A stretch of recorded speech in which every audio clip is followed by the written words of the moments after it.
today's webinar, we have Kelly Taylor, a sexual assault nurse examiner, a sexual assault care coordinator, and forensic healthcare program manager, presenting strangulation in sexual assault cases, considerations for evidence collection and supporting healing. As a warning, this webinar contains graphic content. Without further delay, here's Kelly. My name is Kelly Taylor, and I am a forensic healthcare examiner in Fayetteville, North Carolina. And today I want to talk to you guys about strangulation cases, about medical and legal implications of strangulation cases, and why we just cannot ignore the warning signs anymore, the signs and symptoms. So strangulation. So strangulation is now being termed the final warning shot. There's been extensive studies done on strangulation and how in the past the medical community, law enforcement community, advocacy, legal, how we just haven't put enough attention on strangulation and how serious and lethal it can actually be. And so now, as we all are learning together and becoming educated together, we're starting to see that our practice is improving in every different discipline across all of our different agencies. There's an interesting audio, and it's called Why Can't I Breathe? And it's so interesting because it's a 911 call, and it's of a victim of strangulation. And in this video, she's on with the EMS worker, and she's describing what's just occurred, and she's out of breath, very, very breathless. And she just keeps saying, why can't I breathe? Why can't I breathe? Because the external pressure to her neck has stopped, it's ceased, but she still can't figure out why can't she breathe and why can't she catch her breath. And it's really disturbing audio to listen to, but I think it really shows us the medical implications, even after that external pressure is removed from someone's neck.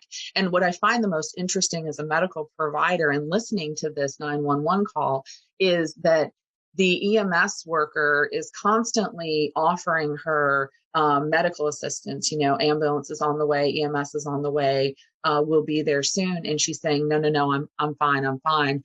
Just why can't I breathe? And she's in essence, kind of declining medical services, even in the absence of her breath. And I think that's very common in what we see is because, you know, we're now educating ourselves. And so we're just now starting to educate our victims and our patients. So that always just really captures me as a medical provider, is that this lack of understanding of when the external pressure ceases, why do people still feel unable to breathe or catch their breath, but many decline medical services.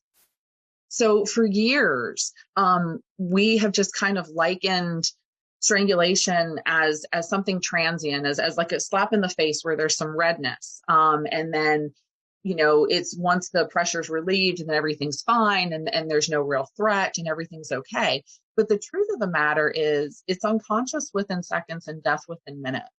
And that's the truth. And that's where the fatality and the lethality of strangulation really starts to resonate with us.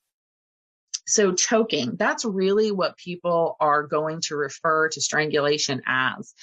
That's what victims are going to say. And we're not going to correct. You know, we just have to start changing our language as medical providers and law enforcement and, you know, advocacy and attorneys. Like, we just really need to make sure that in our different disciplines and professions that we're really changing the language that we use to appropriately identify what's really occurring. So when people are, you know, choking is really something internal, something blocking the airway and the oxygen flow, typically like a foreign body or something like that. But with strangulation, that's external pressure, external blocking of the blood flow and the oxygen and the air. So it's really important that we change our language. And so it's really important that we understand what's actually occurring and that we use the correct language. So what strangulation is it's a form of asphyxia, which is a lack of oxygenation. And that's where we start to worry about the blood vessels and or the air passages impeding that blood flow and air passage as a result of external pressure. So there's three different forms. There's hanging, ligature, and manual.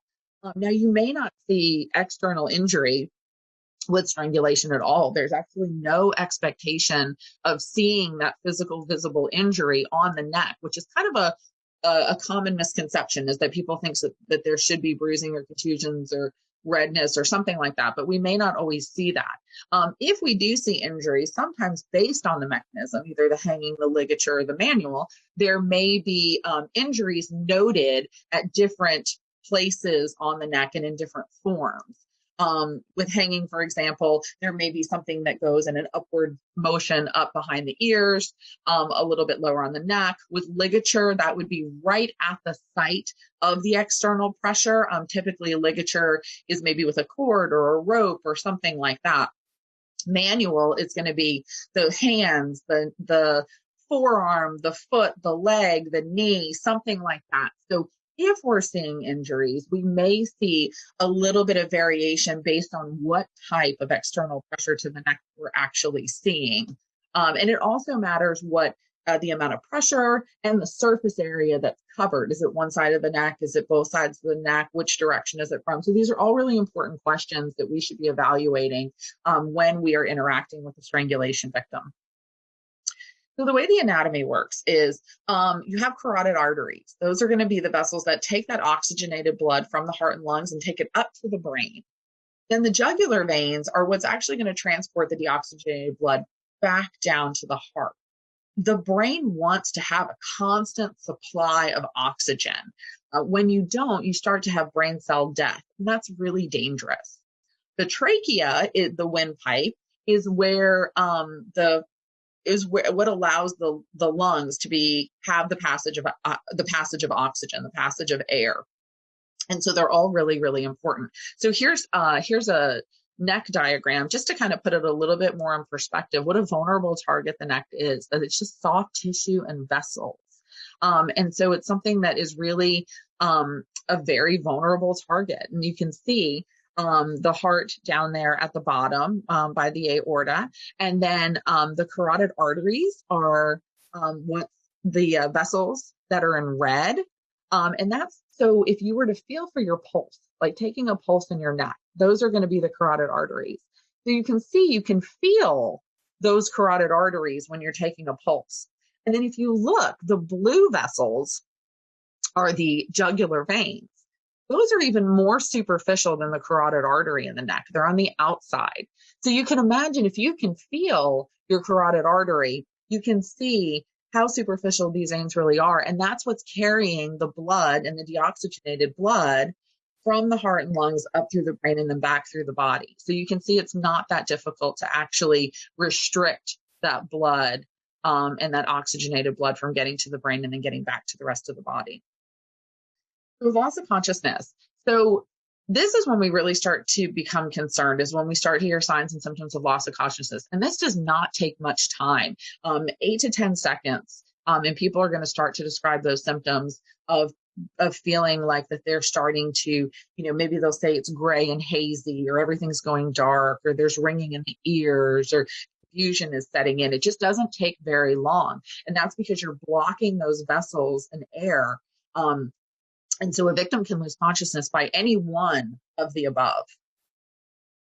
So how much pressure? So I'm asked this all the time when I'm testifying, is how much pressure does it take? And you can find research on this with PSIs of pressure and how much does it take. And when you read the studies in the literature, it's pretty clear that it's not many PSIs of pressure to include this, but it's tough to test this. So there are ethical things to consider with testing how much pressure it takes to occlude an airway, to occlude blood flow. So that's just something that we have to be mindful of.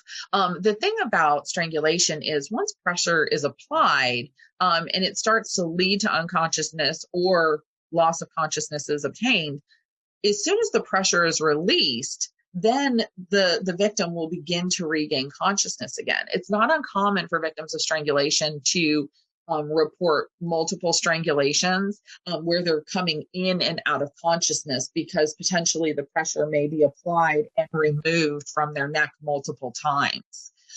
With continuous strangulation, brain death will occur within 4 to 5 minutes. So it's just kind of important to understand that that loss of consciousness is actually, it happens fairly quickly. And then as soon as that pressure is released, they'll start to regain consciousness. So that's where may have multiple episodes of coming in and out of consciousness with a strangulation. So the strangulation study, so this is interesting. In San Diego County, 300 strangulation cases were selected at random, and they all reported being choked. And that was either with bare hands or ligatures. And so they did this study. And the interesting part of this is that they found no visible injury reported in 50% of the cases. There was minor visible redness, scratch marks in 35. Significant visible injuries of bruises, rope burns were only in 15% of the cases. And victims only sought medical attention in 3% of the cases. And that was typically due to difficulty swallowing or airway complications. And even though this was done back in 2001, we find that the evidence very much has trended the same. And this is what we're seeing. So this is why it's really important that we're educated. So then when we are speaking with, medical, our patients, law enforcement, victims at a scene, advocates, whatever the case may be, that we're armed with the education that just because that there's no visible injury doesn't mean that there's not a significant threat or risk to their life. And so it's really important that, if they will accept medical attention, getting them to the hospital or at least radioing for EMS for an evaluation, just understanding the risks that could be associated, not only in the immediate, but in the hours and days to follow. So minimization. So a lot of times it's very common for without significant visible injury or lots of pain that typically the event may be minimized by the victim themselves. They don't think that there's going to be probable cause to move forward. And they also may forget to even mention or fail to mention their symptoms or even decline medical attention, kind of what we talked about in the first slide with the why can't I breathe, but still saying, no, I'm fine, I don't need medical. Because they just don't understand. They think that once the external pressure has resolved itself, they can catch their breath and they resolve, that they're okay. It's also important to understand that a lot of times when patients have either been sexually assaulted or physically assaulted, and strangulation is a component of that as well. There may be other things that are going on, especially if patients are in a domestic violence situation. Maybe strangulation has become a very normal part of the violence. That they've actually kind of normalized that behavior and nothing bad has really ever happened in the past. So therefore, there may be other injuries or concerns that are more bothersome to them, or that they feel it may be a greater risk to their health or their life. So it's important that we're asking the right questions too. If there's been a physical assault or a sexual assault, it's important that we're including this in what we're asking. Was there any external pressure to your neck? Because a lot of times our victims will actually say, well, yes, there was, but maybe they didn't understand the risk that it posed. And so it's important for us that now that we know, that we're kind of incorporating that as part of our assessment. So medical implications, things that we may see are going to be swallowing changes, painful or difficult. Patients may even report to us that they have had to completely change their diet because they may not be able to eat hard foods. They have to drink, a soft liquid diet or something like that in order to just take in nutrition. So it's important for us to understand that because that's a significant finding. Breathing changes, hyperventilating, that's usually typical right after a strangulation or, in the minutes following.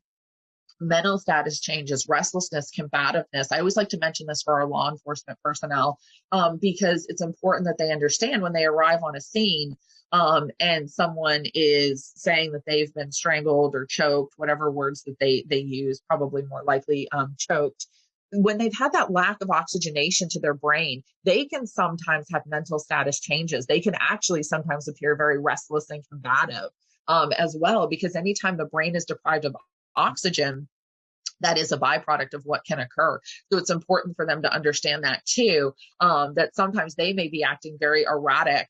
And so it's important for our law enforcement to have that piece of education so that they can just really survey the scene and understand kind of the totality of what's going on. Anytime we have a victim or a patient say that they've had involuntary urination or defecation, that is a huge red flag for the medical community, for clinicians, because once the pons is what actually controls bladder control, and so in the brain. So once that has shut down and they have lost bowel and bladder control, there is a significant loss of oxygenation to the brain. And so we are really concerned about that. That's something that clinicians take very seriously. It's also something very embarrassing for victims to maybe mention to us, because they may not understand why that's occurred. And so sometimes this is where our keen powers of observation have to really take over when you're at a scene or when a patient presents maybe to a clinic or the emergency department or EMS, is that kind of power of observation. Are their pants wet? Do you smell an odor of urine or stool? Maybe at the scene, is there, on the floor or the bed sheets, is there urine or stool, something like that? That's a very significant finding that we should definitely be aware of, and we should be documenting for sure. It's important that we understand and that victims understand that there can be underlying issues that can kill a victim up to 36 hours or more later, just due to the decompensation of the injured structures. So, we have to be really careful, make sure there's a good safety plan in place when we're sending these folks home. Watch for soft tissue swelling, give them specific discharge instructions for our medical folks about what to look for, what to come back for, just to make sure that even though they've survived the immediate external pressure to their neck, that there isn't additional swelling or complications that can occur as a result of the external pressure. So how do we know if someone's had a loss of consciousness? Is there that unexplained memory loss? They'll report to us, I was standing and then the next thing I know, I was on the floor, or I was on the bed and then I was across the room. That incontinence that we just talked about. An unexplained bump on the head, or somewhere on the body, visual changes, auditory changes, things like that they're saying to us, things were starting to go dark or hazy. These are all kind of warning signs for us to know that they may have come close to the point of loss of consciousness or a complete loss of consciousness, which is a really significant finding. So with injuries, as we already discussed before, that there's no expectation that we may see visible injury. But if we do see visible injury, we may see scratches. They may be actually from the victim themselves trying to pull whatever is around their neck off of their neck. So this also brings us to when we're doing evidence collection, swabbing not only of the neck is significant, but potentially swabbing under the victim's nails is very important as well, because we may find their own DNA underneath their nails or on their hands from where they were trying to relieve that pressure and pull whatever was constricting their airway and their blood flow off of their own neck. Abrasions, which are marks in the skin where they just pull the superficial top layer of the skin off underneath the chin. That's common to see as well. Sometimes that can be from, nail scratches, or it can also be if the offender was wearing any kind of jewelry. Sometimes that can cause the abrasion. Impression marks, fingernail marks, crescent-shaped moon marks we may see. Redness, it may be very transient, very fleeting. Petechiae, which is pinpoint capillary breaks. They almost look like tiny little pinpoint red marks. They may also accompany bruising.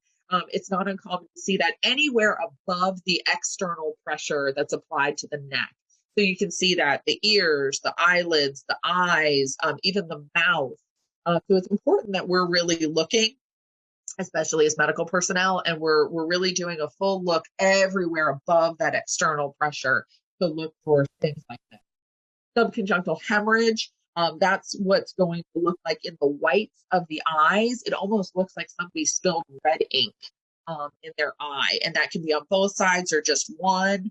That's a significant finding. That's a significant indication of pressure that's been applied, pressure building up that's caused those blood vessels to hemorrhage or rupture.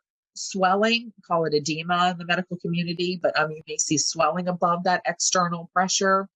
There can be lung damage, and then there can also be lifelong implications. That's why medical intervention is so important, because these patients are at a higher risk to have strokes, seizures, and then long-term some amnesia as well, especially from cumulative effects of strangulations.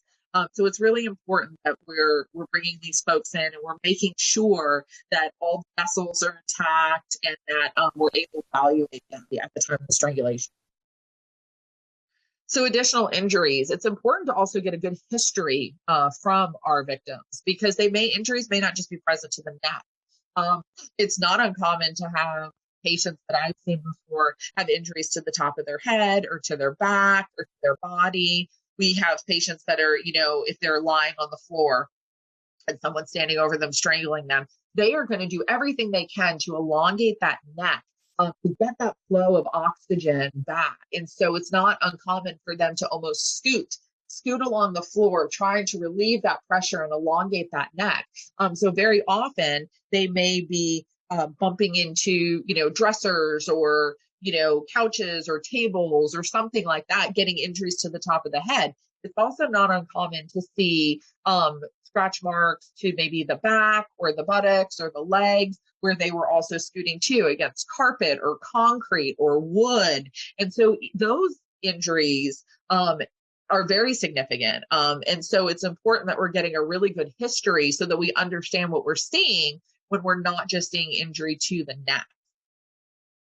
So signs and symptoms. So the Strangulation Prevention Training Institute has great resources, great information, just really interesting research that they've done. And so I think this is just a really nice, concise signs and symptoms of strangulation, starting in that really, kind of starting with neurological, moving down to the eyes, the face, the chest, the throat. So I think this is really a good thing to have on hand, especially if you are in a profession where we're dealing with victims of strangulation. So I know that this will be up and posted so that everyone can have this.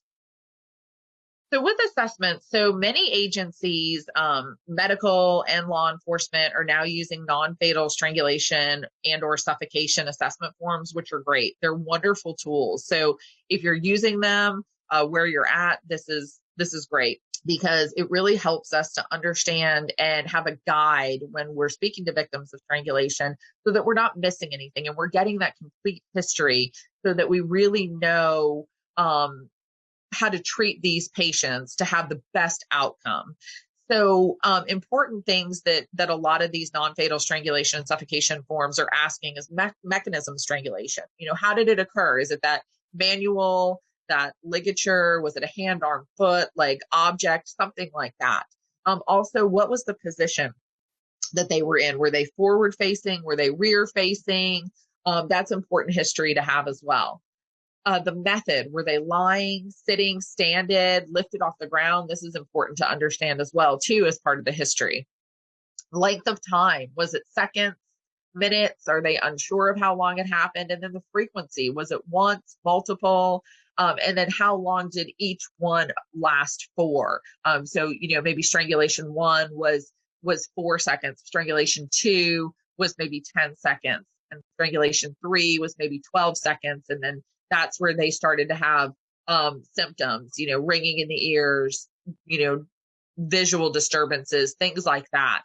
So those are important to link with the length of time of each cumulative strangulation if there's multiple in one incident.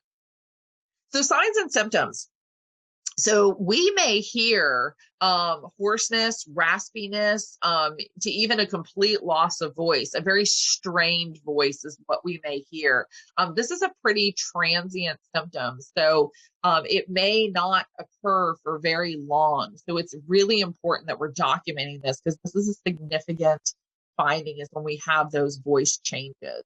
Also, swallowing changes, when they may report that it's difficult and painful. We already talked about earlier that they may actually change their entire diet based on how difficult it is to swallow or how painful it may be. Getting a pain scale for our medical folks on this is really important, asking the patient to rate their pain.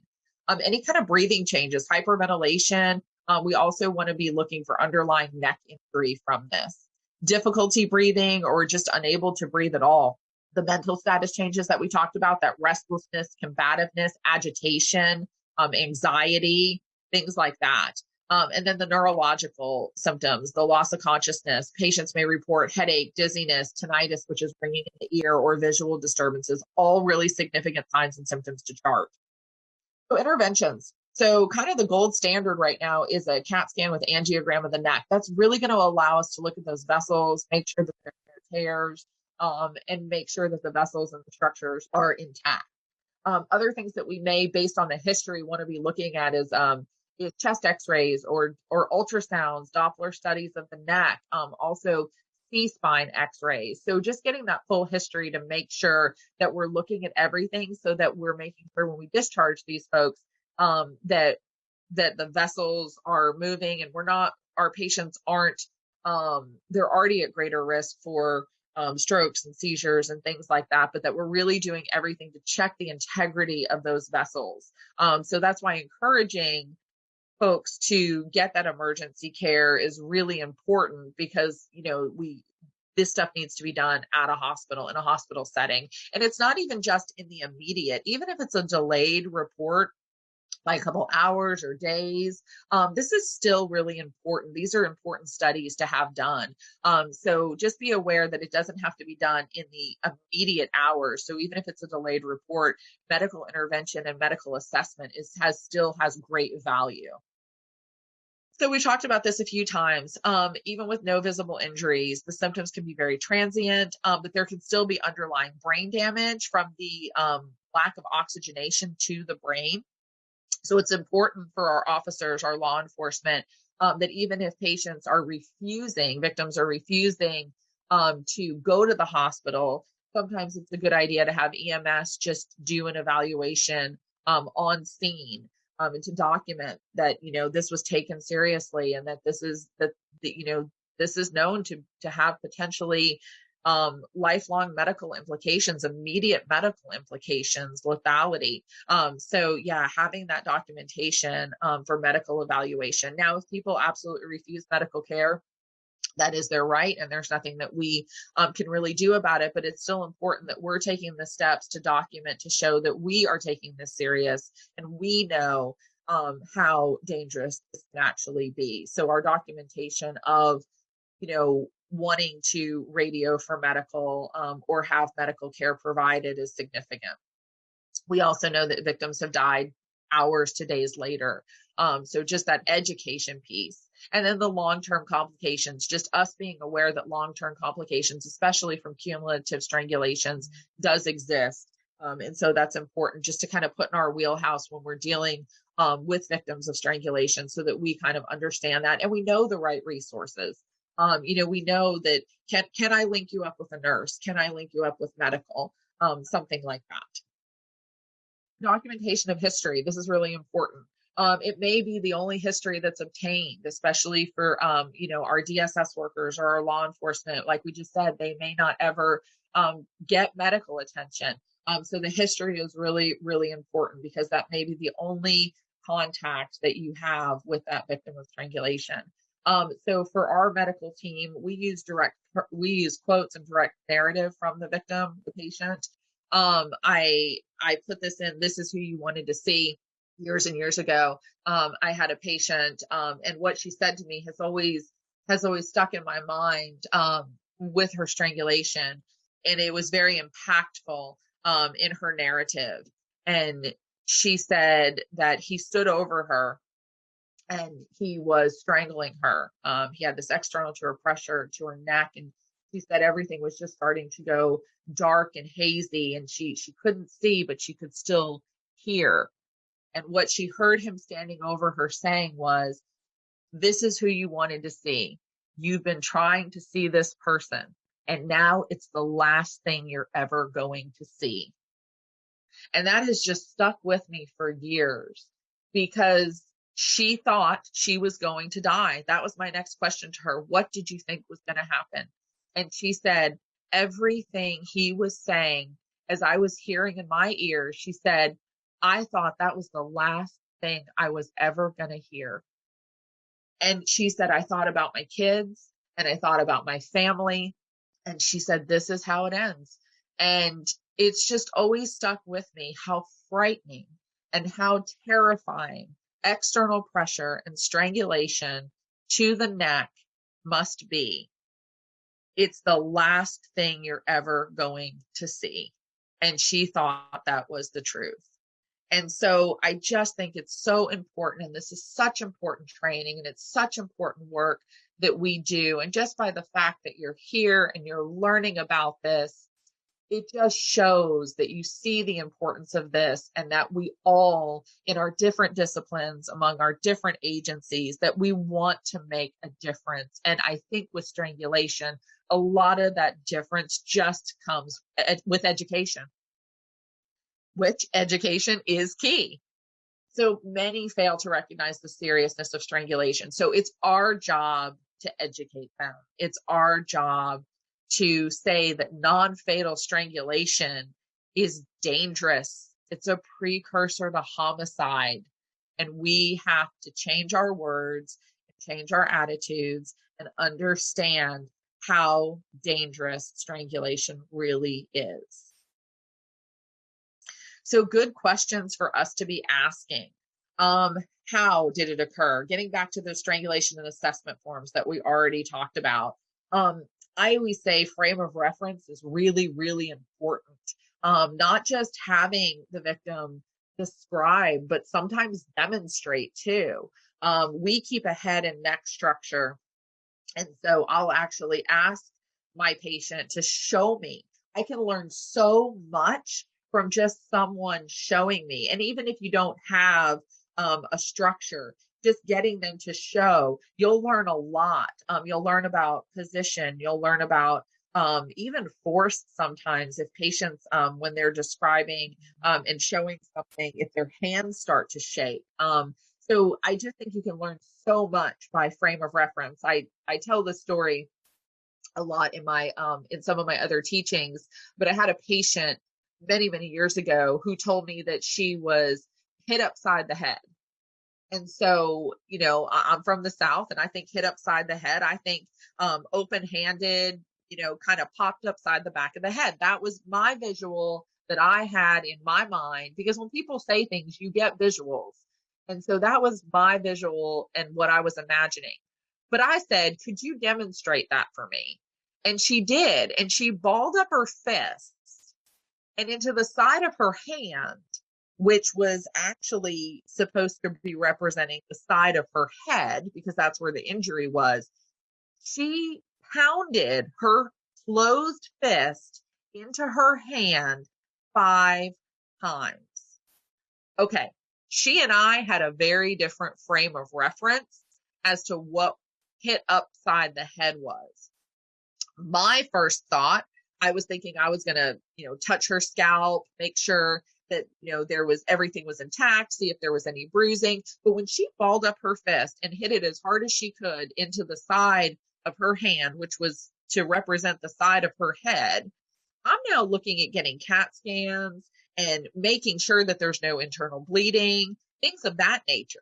So frame of reference is wildly important. So getting people to demonstrate what they're talking about can sometimes change the entire history that you think you're getting.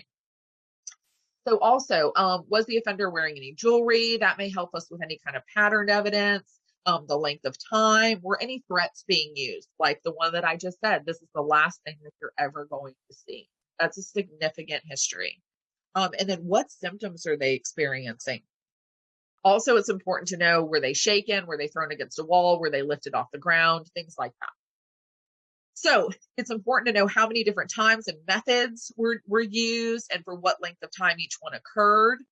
Also, are there prior incidences that are leading to those cumulative strangulation or any kind of pre-existing injuries?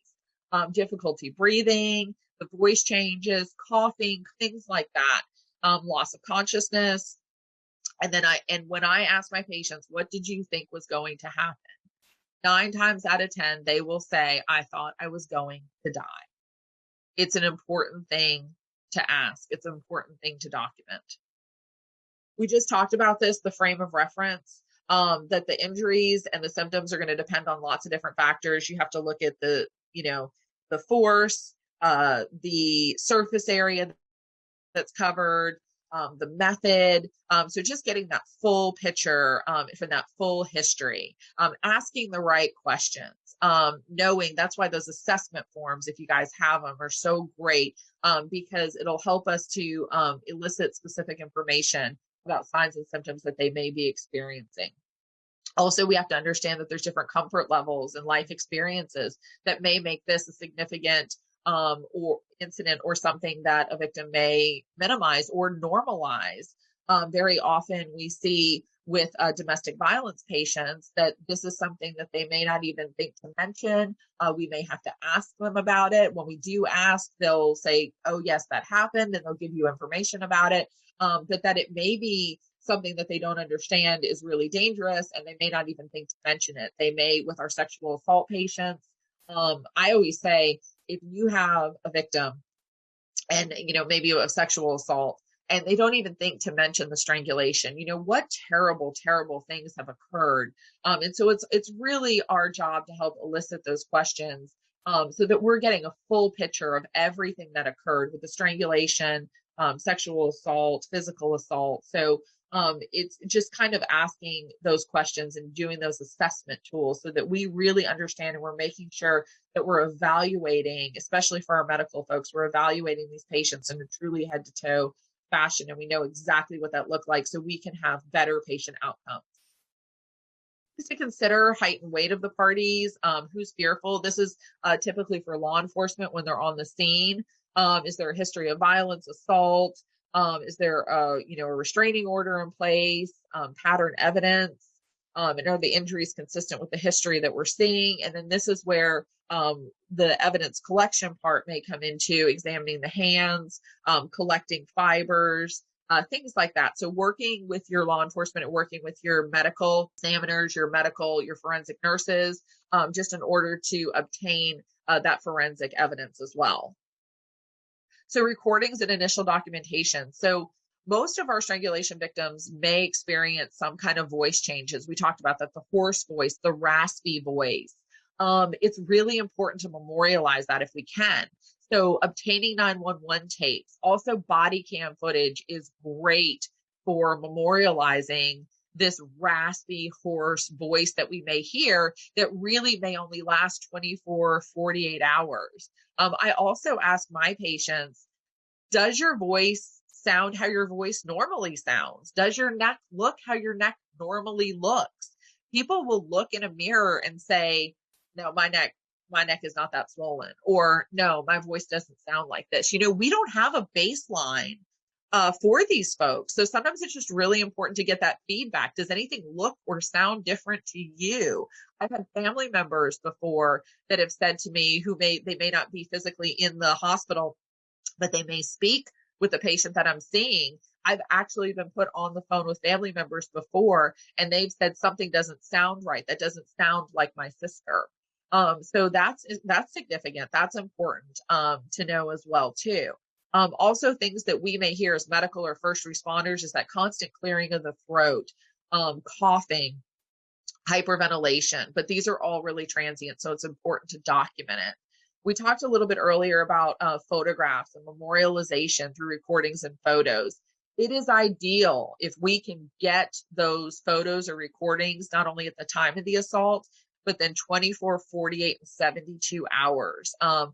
It's important to identify if there's any deep tissue injury, how the injuries may be healing, things that may have not been visible initially, but are now visible as the days and hours pass. So I know sometimes that this may be really difficult, but at least having some kind of system set up where these patients could be evaluated medically for follow-up in 24, 48, and 72 hours if possible.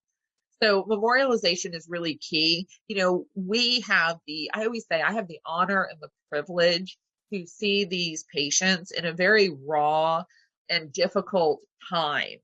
By the time some of these cases actually may go to court, injuries are going to heal, voices are going to return to normal, through advocacy, which are anyone that's out there that's an advocate. Thank you for the work you do. It's just amazing, amazing work how you walk this journey with our victims of crime. And so, healing has typically begun. And so it's really important that we're memorializing what we're seeing in those immediate hours and days to follow, because you can describe what you saw and what you documented. But if you're able to really memorialize that through video or through photographs, and people can see what we are seeing, it can be really impactful. So how to use your medical personnel. If you have forensic examiners, SANEs, in your area, establish relationships with them. And for our medical folks, establish relationships with your advocacy and your law enforcement officers. It's really important to form those relationships early before you actually need them. We can look at your photographs. We can look at medical records. We can point out the significance of signs and symptoms. We can educate attorneys, judges, juries, explaining why symptoms are very important evidence, even when you don't have that physical evidence. Law enforcement, go meet with your nurses and understand their capabilities, what the hospitals around you are capable of doing, if they have assessment forms, things like that. And just understanding that a patient can die from strangulation or have lifelong negative impacts without a single mark on their neck. So bringing it all together. So really only recently has strangulation been identified as one of the most lethal forms of domestic violence. It really is a precursor to homicide. So it was typically minimized. And so now we know better, so we do better. We all understand, we're educating, and we're coming together at the same table. So we're not missing the signs and symptoms anymore. We're actually educating not only ourselves, but we're educating our victims. I have absolutely had patients that I have seen, unfortunately, again and again. And I know in this profession, that's something that we probably are all familiar with. And I had a patient call me, and I had seen her previously for strangulation.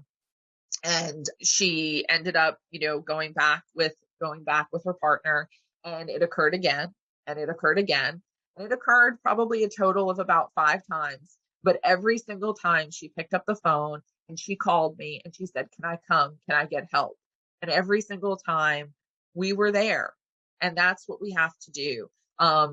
And the last time she called me, she said, "I remembered what you said to me when you discharged me last time. And I thought about it. And you were right. The education, I'm going to die. I'm going to die if I stay." And so it was really the first time that she accepted our services and accepted our help.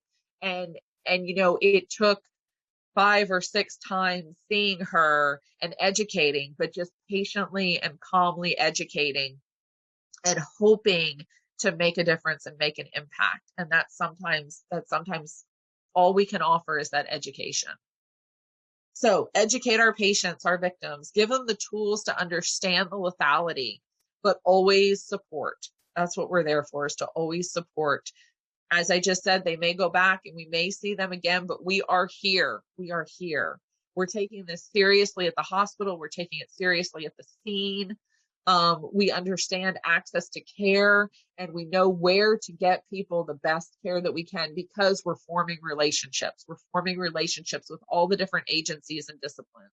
And we have to understand that we have a real opportunity to change a life, and not only change their life, but change their families' lives too, because strangulation can be fatal.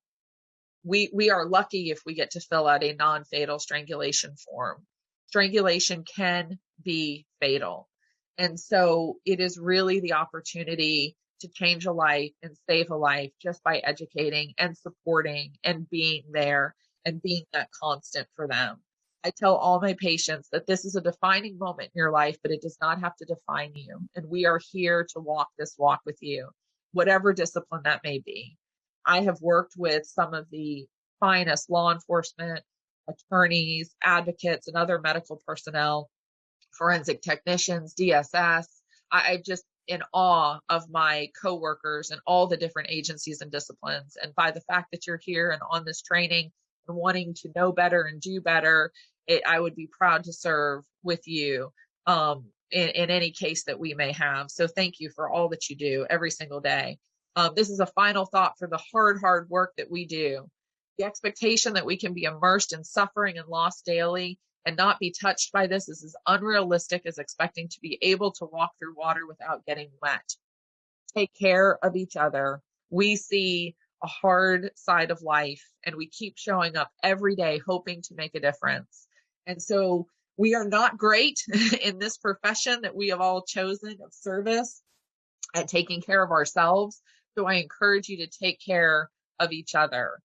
Check on your partners, check on your fellow coworkers, check on your friends, even if they're in different disciplines, and make sure, because the hard work that we do can sometimes just feel like a pebble in a pond, but the ripple is really, really significant because we do have the opportunity to change a life, but we've got to take care of each other in the meantime. So thank you all.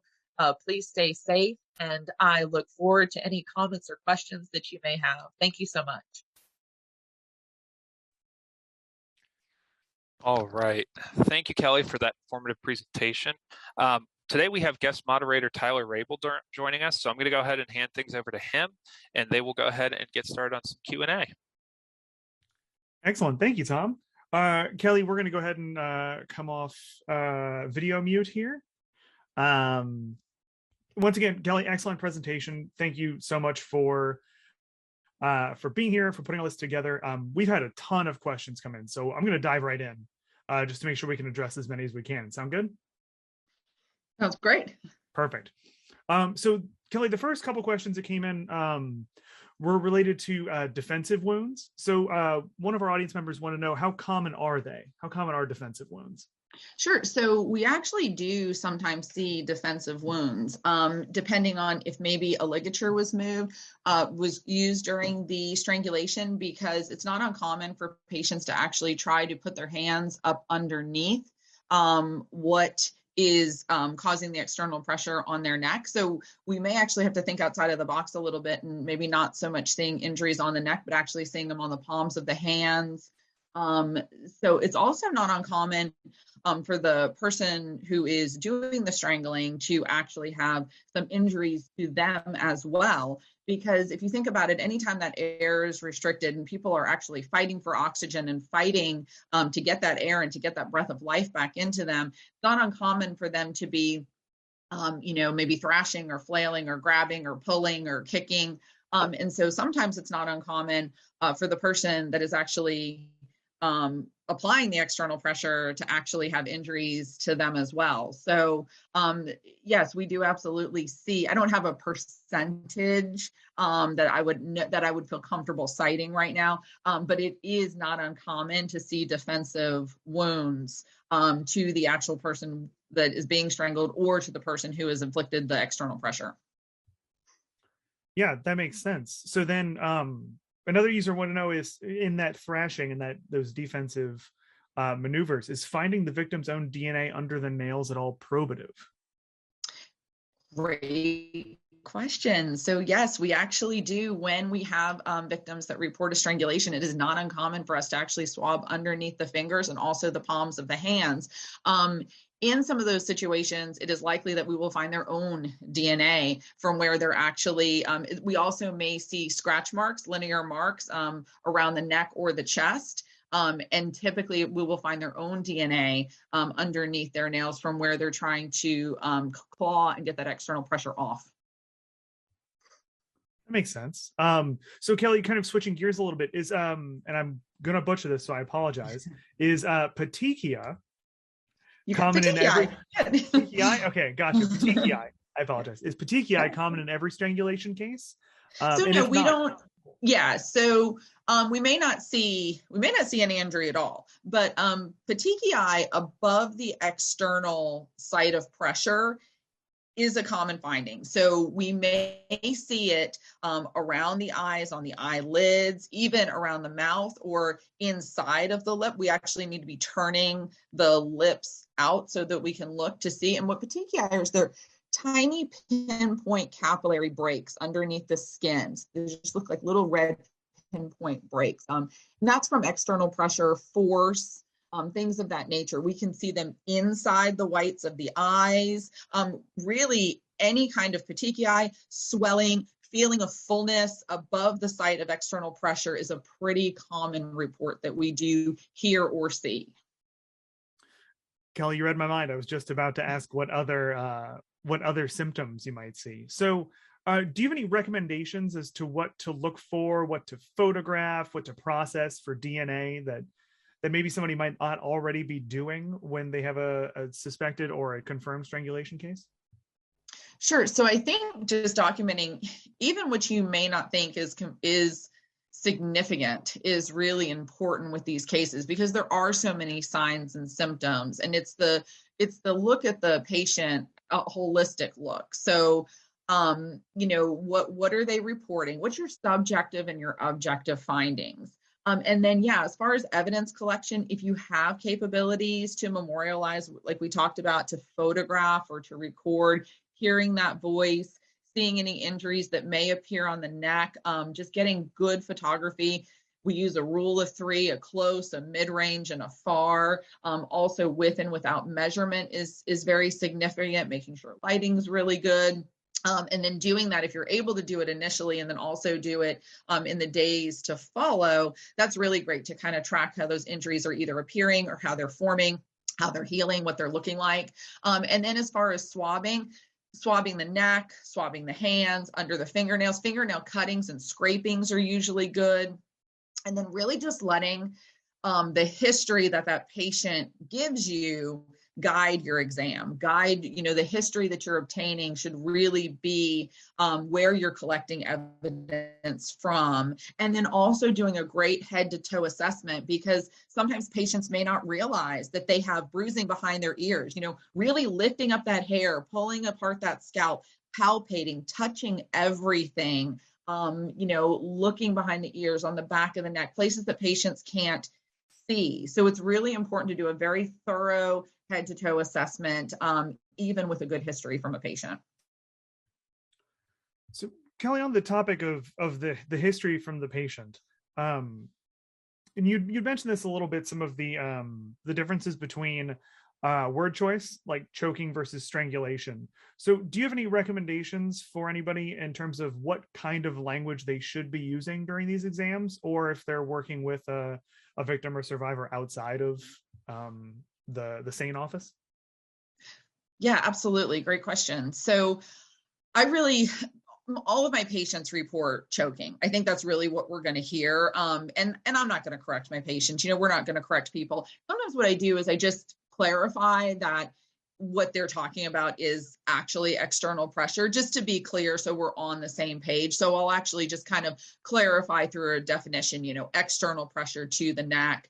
And then usually with the frame of reference description that I ask, I'm pretty clear that that's what they're talking about, but I'm not going to correct their language. We use a lot of things in quotations in the medical community. We use their language, their verbiage, our patients, but it's really important that we, as different disciplines, law enforcement, advocacy, medical, attorneys, that we're using the proper terminology, that we're saying strangle, that we're indicating that this is external pressure. It gives it a level of seriousness and accuracy. So it's really important that we're changing our language. That makes sense. I mean, strangulation, I think, really conveys the severity Absolutely. more so than saying choking. Kelly, we are really running up to the end of time here. So there's one more question, and I do want to remind everybody that Kelly has her email address available if anybody has additional questions. So I thought this one was great, and I wanted to make sure that we addressed it. And a user asks, What would you suggest if the hospital that is available does not have a sane nurse or someone qualified to collect the evidence? Our nearest option for a qualified nurse is 100 miles away. Yeah, so I think a lot of people are unfortunately in that situation. And this is where I really like to harp on. I know I say it all the time about establishing the relationships, your protocols ahead of time before it's necessary. So even if emergency rooms don't have forensic nurses, that's still a capability, a strangulation assessment, a non-fatal strangulation assessment, knowing the gold standard with the CAT scan, with angiogram. These are all things that emergency room nurses and doctors are really skilled at. They're really great at that. My background is in emergency and trauma medicine. And even before I was a forensic nurse, we treated domestic violence patients, sexual assault patients, and strangulation patients just as part of our regular practice. So you guys have amazing resources embedded in your emergency departments across the country.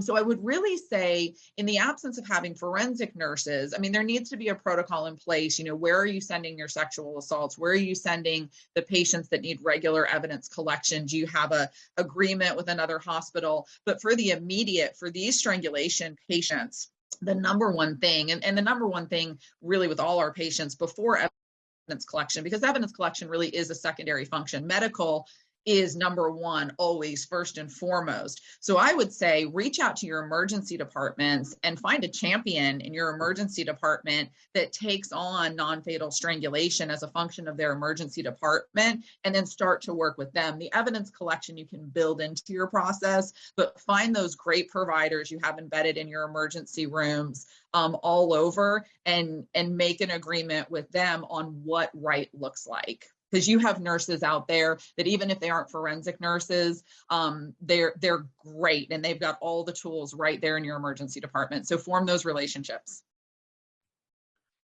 Perfect. One excellent note to end on. First and foremost, Kelly, thank you so much for your presentation, for taking the time out of your day to sit down with us and to answer some questions. I think this was an exceptionally illuminating presentation and conversation. So thank you for being here. Awesome. Thanks, Tyler. I appreciate you guys listening to all I have to say. And thank you to all of my coworkers out there. Perfect. Thank you. And to our audience members, thank you for your insightful questions. Thank you for showing up today. If you liked what we were talking about today, Kelly's podcast episode with Just Science actually releases tomorrow. So if you want to hear more about strangulation and sexual assault cases, be sure to check the FTCOE website and go ahead and give it a listen. Other than that, thank you for being here, and please fill out the customer feedback survey if you get a second.